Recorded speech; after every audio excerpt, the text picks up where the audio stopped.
Chapter 28, Mars Weeps. Soft yellow light bled from the fake window on our bedroom wall. It was morning and the room was quiet.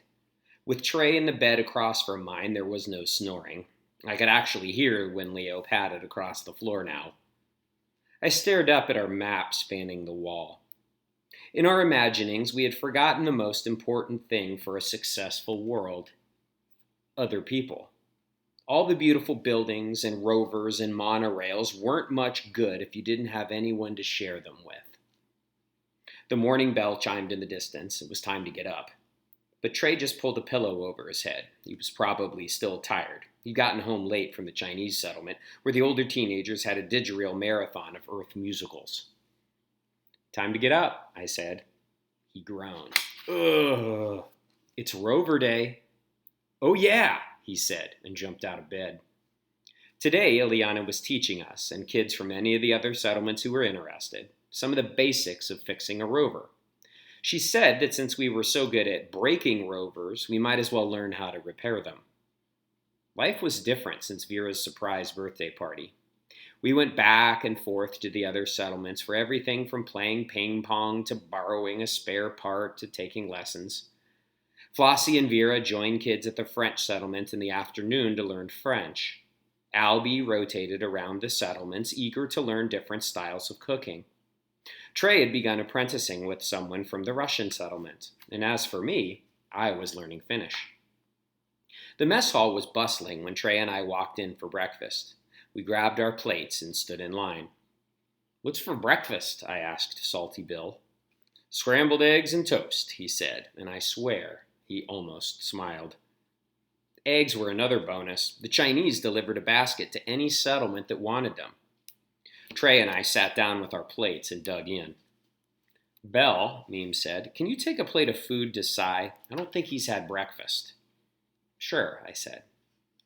This was another thing that had changed since the birthday party. Sai was always in his workroom during meals these days. He claimed to be busy fixing things, but I was starting to wonder if he was what was broken. Vera said that the grown-ups had taken a vote about whether to continue to see the other settlements, and everyone had voted yes, except for Sai. I made up a plate of food and headed to his workshop. He was sitting at his desk, staring at the 3D printer. "I brought you breakfast," I said, handing him the plate.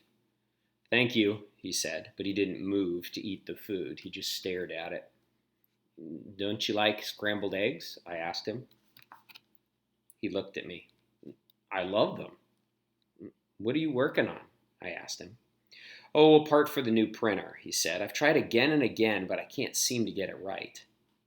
"Well, why don't you ask if any other settlements have them?" He shook his head. "It's not a good idea to rely on others." "How come?" Sai looked at me. "Because they'll just disappoint you." Ileana's rover lesson was a big hit.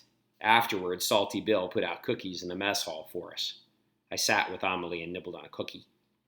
"Commander Laurent said we can have a sleepover," she told me. "Tavi and Wei are coming." "What's that?" I asked. "It's when you get to stay at my settlement overnight, and then we watch didgeridoos and eat popcorn." That sounded fun to me. "What if we have the sleepover here?" I asked Amelie. "Here?" "Well, I already stayed at your settlement, but you've never stayed at mine." Leo brushed up against my leg. "And we have Leo." "Tavi will love that," Amelie said. I'll go ask Memes," I said. Memes agreed that I could have the other kids sleep over, although she did mutter something under her breath about how no one would actually be getting any sleep. So a few days later, I waited by the door to the train tunnel for my guests. Amelie was the first to arrive. Commander Laurent had brought her, and someone else as well, a man with dark, sad eyes. "Bonjour," I said to them. Commander Laurent smiled at me. "Bonjour, Belle. Are you excited for your sleepover?" "Oui," I said. "Before I go, I need to speak to Memes." "Sure," I said. Everyone followed me to the mess hall. Memes was sitting at the table with a cup of tea, and when she saw us, she gasped. "Sylvie," she said, "and Peter." This was Peter, the one who was with Lissa during the accident? Memes rushed over to Commander Laurent and they clasped hands. "Why, Sylvie, you look exactly the same," Memes told her with a smile. Commander Laurent laughed, a light, happy sound. "Your eyes must be failing because I am quite certain I did not have all this gray hair the last time you saw me." Then Memes walked over to Peter. "How have you been?" she asked him.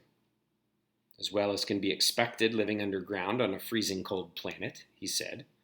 "Ah, the same old sense of humor, I see," she teased. "Memes," Commander Laurent said, "we'd like to talk to Sai."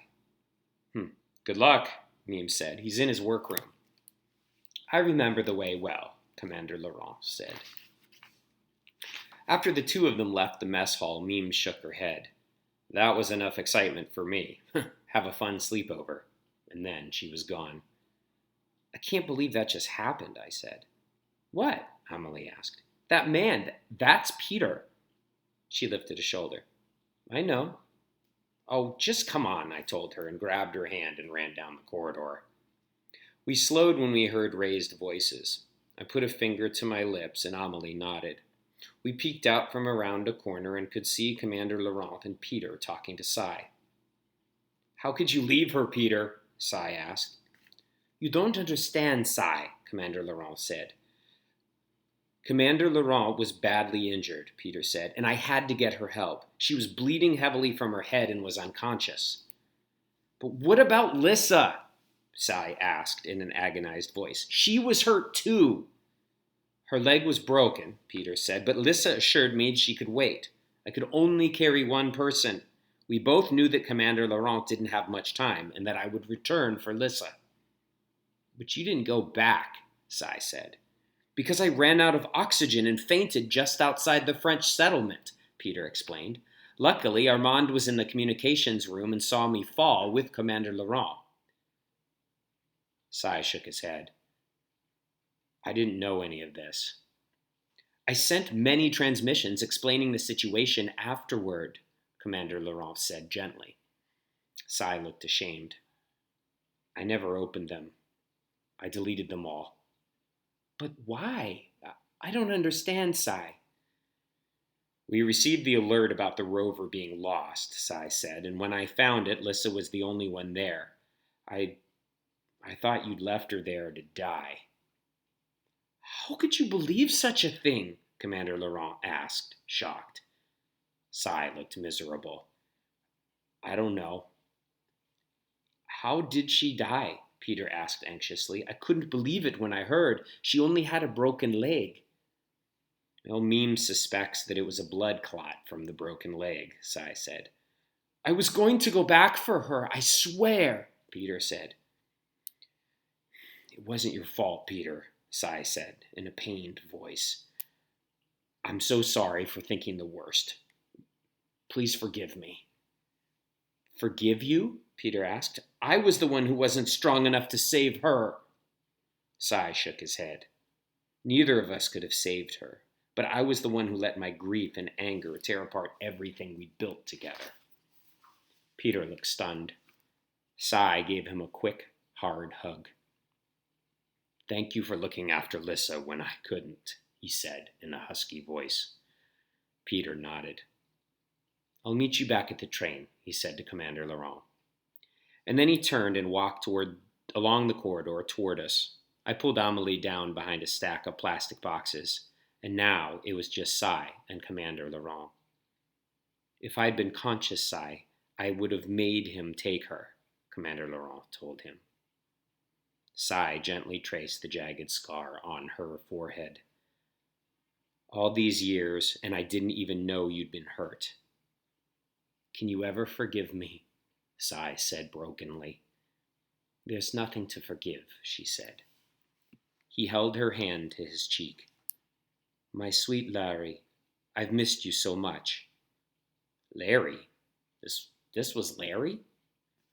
"I've missed you too, Sai," Commander Laurent said. Then Sai leaned in and kissed her. And kept kissing her. Amelie's mouth fell open in shock, and mine did too. "Bisou, Bisou," Amelie whispered, making a face. Honestly, grown-ups were worse than teenagers.